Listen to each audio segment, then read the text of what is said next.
For the James Webb Space Telescope, it was a long journey to the launching pad.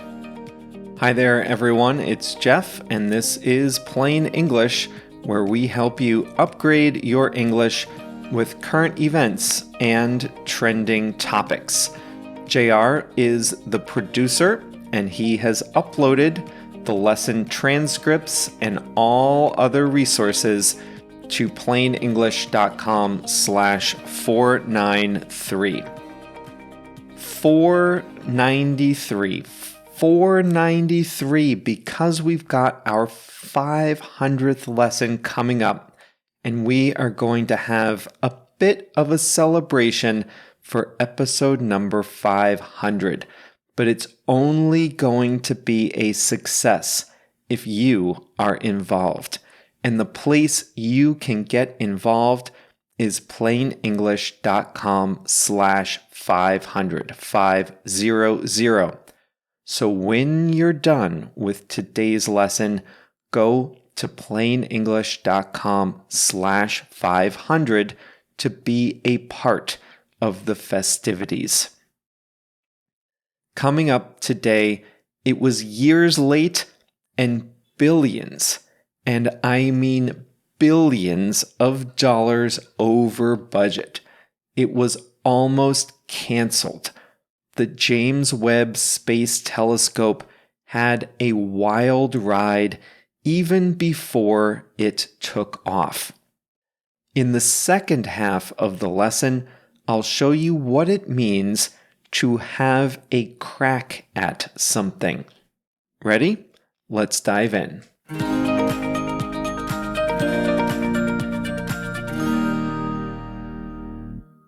An Ariane rocket blasted off from the Kourou spaceport in French Guiana on Christmas morning 2021. That was the beginning of the James Webb Space Telescope's million-mile journey into space. It was a moment that very nearly didn't happen. To understand, let's go back in history a bit. The Hubble telescope launched in 1990. It was late and way over budget, but it proved to be invaluable for humanity's understanding of the universe. It showed that all galaxies have a black hole at their center, that the universe's expansion is accelerating, and it provided a close-up view of a comet crashing into Jupiter. Just as the Hubble was at its height of success, NASA, America's space agency, proposed a follow-up telescope. Only this one would be bigger and would capture images in infrared light. Such a telescope, bigger, in a better location in space, and with infrared capabilities, this telescope would be able to build on the extraordinary findings of the Hubble. Riding the scientific high of the Hubble, the U.S. Congress said yes to NASA's proposal in 2002. The budget was $2.5 billion, and it would launch in 2010. Fast forward 9 years to 2011, and it was still not done. The new launch date was to be 2018, 8 years late. Oh, and the budget was $8.8 billion, over 3 times the original budget. That was a problem because the more money that went into the delayed telescope, the less money would be available for other space-related priorities. And given how complex the project was, there was still no guarantee that it would ever work. The U.S. House of Representatives gets the first crack at passing the spending bills that fund the government. And in 2011, the House cut $1.9 billion from NASA's budget, the money intended for Webb. The Senate, the other half of our Congress, restored the funding before the final budget passed. But NASA was put on warning. Congress's patience and budget was not unlimited. Fast forward again to 2018, the supposed launch date. The telescope wasn't done. In fact, the project was in disarray. Over 10,000 people were working on it. The budget was now $10 billion, 4 times the original. And there was no end in sight.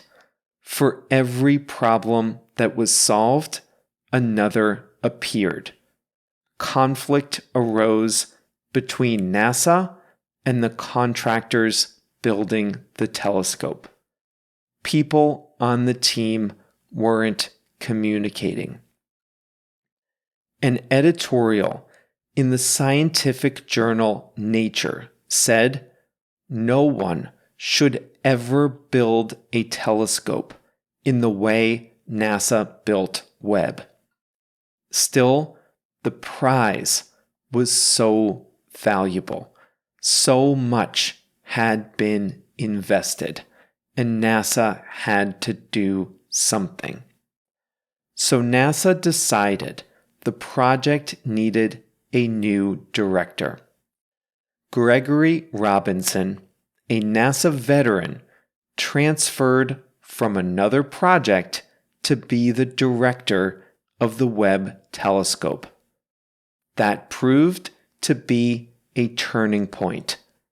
Slowly but surely, the project started to hit its milestones. Robinson's supervisor at NASA called him the most effective leader of a mission I have ever seen. And as we all know, the telescope launched successfully in late 2021. The big test, though, was not in the launch, but in the first few weeks of the mission. The telescope had over 300 single-point failures. That means that if any one of those 300 things had gone wrong, the whole telescope would have been doomed. But none went wrong. The telescope launched successfully. It then performed some acrobatics. It had to unfold and assemble itself in space since it was too bulky to lift off in its final state. All that worked, and, as you heard last week, the first images came back to Earth. Still, there was a little initial damage. The telescope's mirror has 18 gold-plated segments. One segment was damaged by a micrometeoroid. That's a fragment of a meteor that could be as small as a grain of sand. Micrometeoroids were expected but this damage came early. NASA said it can't repair the mirror, but it can make adjustments to partially correct for the damage.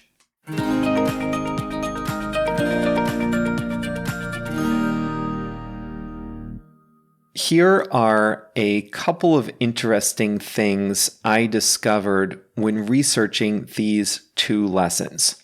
First, any astronomer, any person in the world can use the telescope if their application is accepted.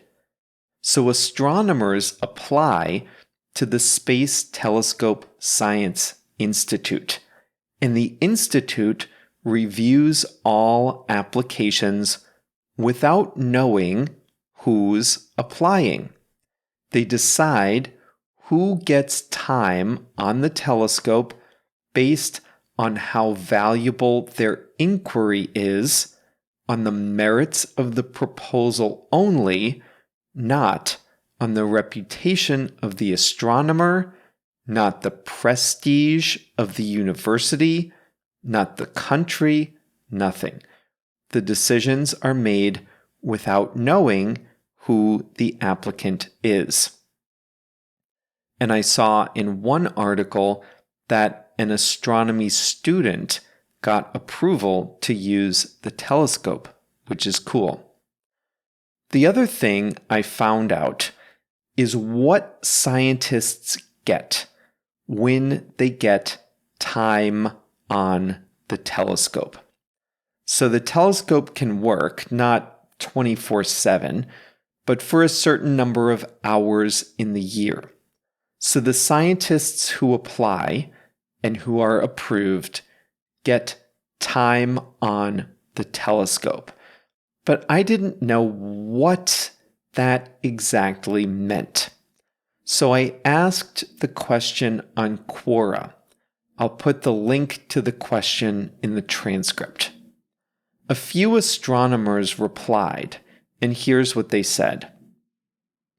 With a complicated telescope, the astronomer tells the agency what to observe. And obviously, this part is far more complicated than I'll ever understand. But basically, the astronomer's proposal says what they want to see, what sensors need to be used, what data needs to be gathered.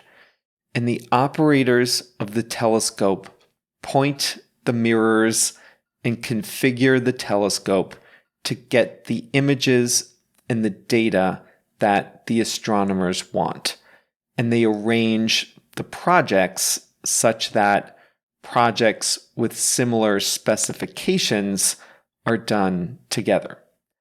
And then the astronomers can download the data at a particular point and analyze it afterward without going anywhere, without ever leaving their lab or office.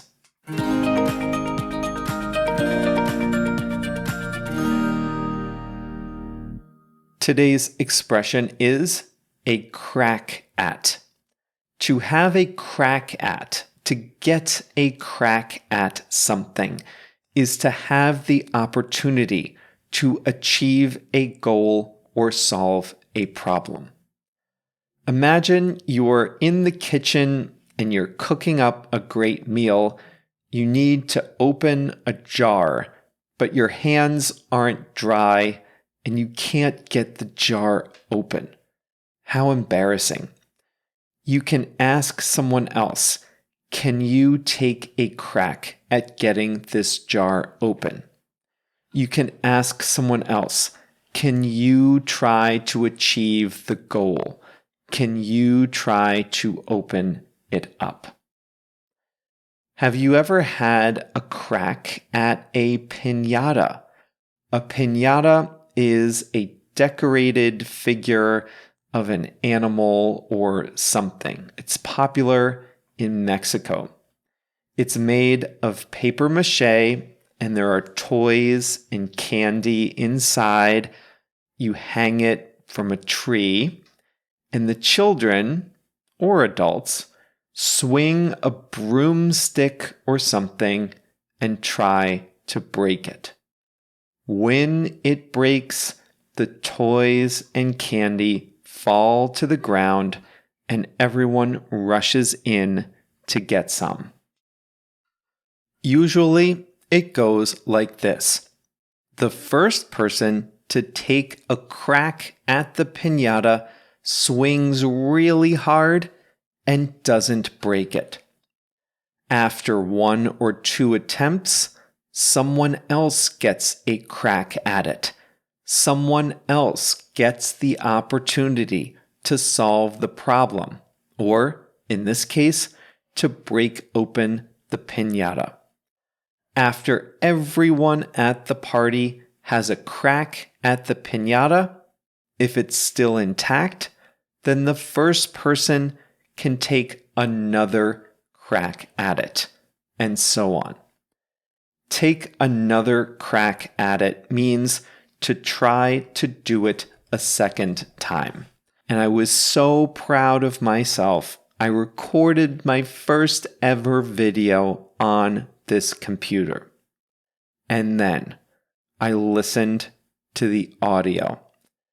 There was this ever-present humming in the background.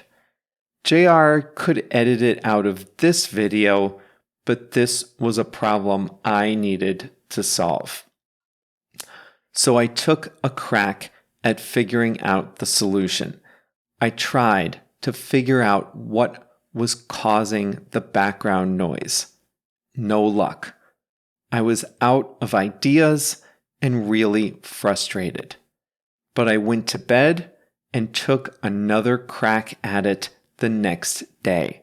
I tried again to solve the problem, and on my second attempt, I figured it out. In today's lesson, we were talking about the time the James Webb Space Telescope almost got canceled. It was late and over budget. I said that the U.S. House of Representatives gets the first crack at the annual budget bills.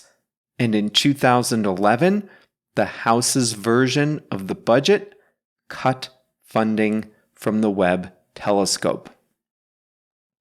So what do I mean? The House of Representatives gets the first crack at the budget. Well, under our Constitution, all spending bills must originate in the House of Representatives. They must pass both houses of Congress and be signed by the President. However, they start with the House of Representatives. So that means the House of Representatives gets the first crack at writing the budget. They get the first attempt at achieving the goal. The final version will be different, but the House of Representatives gets the first crack at it. They get the first attempt.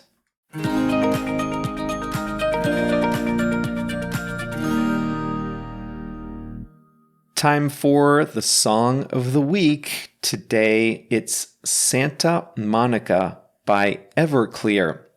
Santa Monica is a small city in California, west of downtown Los Angeles, bordering the Pacific Ocean.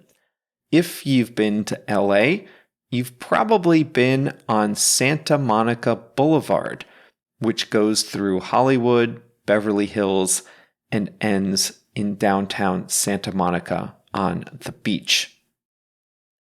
Anyway, the song was written by the lead singer, Art Alexakis, and he grew up in Santa Monica, and he used images from his town, the palm trees, the breakers, the coast, and he used those images as a safe haven, he said, to escape bad times that you might have elsewhere.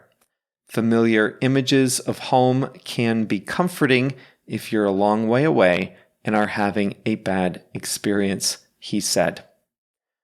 Well, that does it for today's Plain English. 493 today was, and that means we are getting closer and closer to number 500. Now, just as a reminder, our 500th lesson celebration is coming right up. We are going to be doing a live video stream of lesson number 500, and we'll be doing it on Saturday, September 3rd. It will be on Facebook and Instagram. I have never live streamed anything before, but I'll take a crack at it. We'll do a practice run a week or two before, but the live stream of the 500th lesson will be on September 3rd. It will be at 8 o'clock in the morning here in Chicago, 10 a.m. in Brazil. That is afternoon in Europe and Saturday evening in Asia. So everyone has a chance to be a part of it. Now, your job right now is to go to plainenglish.com/500, 500, to get ready for the celebration. There will be prizes, giveaways, the live stream, obviously, and the chance to be a part of the 500th episode video that we are making. It's going to be so much fun, and I can't wait to include you all in the celebration. So remember, plainenglish.com/500 right now. We'll be back again on Monday. See you then.